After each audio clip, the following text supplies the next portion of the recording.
everyone, this is Mr. Laubach. I wanted to take a few moments here and go over the civil rights movement related to Native Americans, Hispanics, gays, and women. The civil rights movement created a climate of protest that inspired other discontented groups. During the late 1960s and throughout the 1970s, Native Americans, Hispanics, gays, and women all formed their own movements demanding that America address their grievances. And in many cases, the movements would support each other in their plights. The APUSH framework specifically identifies American Indians, Hispanics, women, and the gay movement as key developments during the 1970s, which falls into period 8. First, let's go over Native Americans.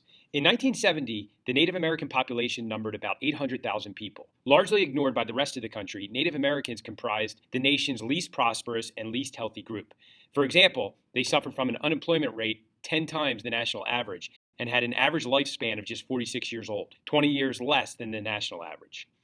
The Native American movement was based primarily on safeguarding tribal sovereignty and treaty rights with the federal government, as well as preserving Native American culture. In 1968, a group of young militant Native Americans embraced the concept of Red Power by forming the American Indian Movement, known as AIM. Inspired by the Black Power movement, AIM activists staged protests designed to draw attention to tribal grievances. For example, in 1969, a group of American Indians began a 19-month occupation of the abandoned federal prison on Alcatraz Island in San Francisco Bay. The prolonged occupation demonstrated a resurgence of Native American pride. In February of 1973, AIM staged the dramatic and symbolic takeover of the village of Wounded Knee, site of the infamous 1890 massacre of the Sioux tribe by federal troops. AIM used the 71-day standoff with federal authorities to demand changes in the administration of the Pine Ridge Reservation. The Native American demonstration gained publicity and achieved concrete results. For example, the Nixon administration supported the Indian Education Act, providing federal funds for new schools that would be under tribal control. Another milestone included the Indian Civil Rights Act of 1968, which prevented civil rights abuses of Native Americans by their tribal governments by applying the Bill of Rights restrictions on these tribal local governments. Hispanic Americans were and are a large and diverse group that includes migrants from Puerto Rico, Cuba, Central America, and Mexico. The 1960 census reported of 3 million Hispanics living in the United States. The great majority of them were Mexican Americans. This number grew to 9.6 million in 1970 and to 14.5 million in 1980. The focus of this movement was to push for fairness in immigration laws, bilingual education, and farm workers' rights. Delano, California is a major agricultural community where growers produce half the world's supply of table grapes. In 1962, Cesar Chavez and Dolores Huerta co-founded the National Farm Workers Association, NFWA, which later became known as the United Farm Workers, or UFW, to represent thousands of vineyard workers. 3 years later, they began the Delano Group strike against powers who refused to recognize the UFW. Cesar Chavez vowed to resist with every ounce of human endurance and spirit. Inspired by Dr. King's nonviolent tactics, Chavez staged a 28-day hunger strike, led peaceful protest march, and appealed for a nationwide boycott of grapes. Pressured by a boycott that grew to include 17 million consumers, growers signed a contract recognizing the UFW. Like their Native American and African American counterparts, young Mexican Americans became more militant. In 1969, 1,500 Mexican students met in Denver to formulate a more aggressive political and cultural agenda. They proclaimed a new term, Chicano, to replace Mexican American, and leaders organized a political party, La Razas Unida, translated to the United Race. This party promoted such Chicano goals as bilingual education and Chicano study programs.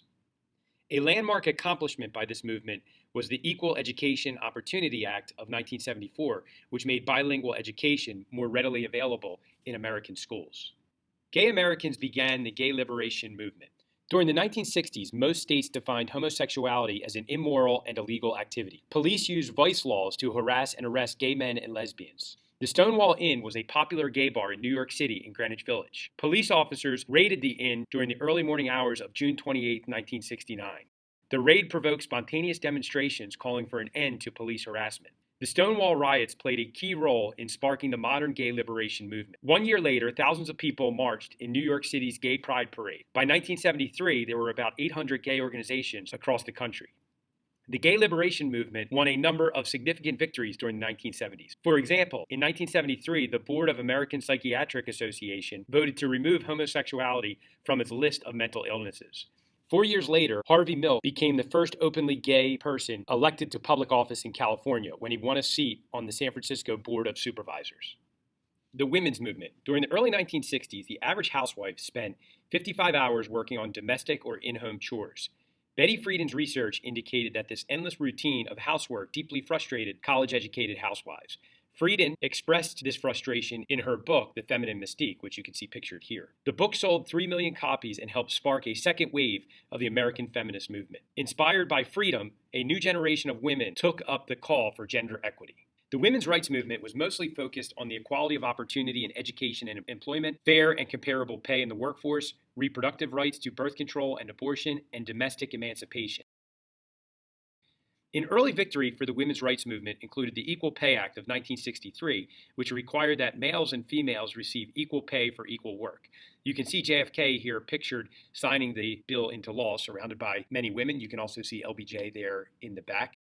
Now, the enforcement of this law became a very controversial thing. Title VII of the 1964 Civil Rights Act further outlawed sexual discrimination in employment, but this discrimination still very much continued. In 1966, 28 women's rights activists created the National Organization for Women, known as NOW. Their goal was to bring women into full participation in the mainstream American society now. Betty Friedan was the first president. They challenged sexual discrimination in the workplace, funded suits for equal wages, and lobbied companies to provide daycare for infant children so women could go back to work as quickly as possible. More radical NOW feminists vowed to eradicate sexism and promote women's liberation. Militant feminists focused on personal issues such as reproductive rights, domestic violence, and the objectification of women as sexual objects. Title IX of the 1972 Higher Education Act required schools to give equal opportunities to women in admissions and athletics. In 1970, just 15% of women participated in intercollegiate sports. 10 years later, the rate of participation doubled to 30% because of Title IX. In a landmark 1973 decision in Roe v. Wade, the Supreme Court ruled that abortion is protected by the right to privacy implied by the Bill of Rights in the Fourth Amendment. During this time, women broke through a number of employment barriers. For example, America saw the first female firefighters, railroad engineers, airline pilots, and construction workers in large numbers. In politics, Connecticut's Ella Grasso became the first elected woman governor of a state. During the 1970s, all 5 military academies enrolled women. By 1980, very few all-male colleges remained. One student accurately reflected the shift in attitudes when he concluded, "Life is co-ed, school should be so also." In 1972, Congress passed the Equal Rights Amendment, known as ERA, and then sent it to the states for ratification. The amendment stated, equality of rights under the law should not be denied or abridged by the United States or by any state on account of sex. The ERA quickly passed 32 of the 38 state legislatures needed for ratification. However, opponents like Phyllis Schlafly mounted a successful campaign to block ERA. The Stop ERA campaign hinged on the belief that ERA would eliminate laws designed to protect women. Many people feared potential unintended effects of the amendment because it was so vaguely worded. As an example, women might now be drafted into the military to fight in combat zones if ERA were an amendment. The defeat of the ERA was a significant setback for the women's rights movement. Now let's compare the women's rights movements of the 1890s to the 1920s and the movement of the 1960s to the 1970s. Middle-class women dominated the women's rights movement in both periods. Women in both eras formed organizations to promote feminist agenda and focus on access to higher education and professional schools. A major difference was that the 1890 to 1920s movement successfully won passage of the 19th Amendment, granting women suffrage everywhere in the United States. In contrast, during the 1960s and the 1970s, although many victories did occur, the women's rights movement failed to achieve passage of the Equal Rights Amendment.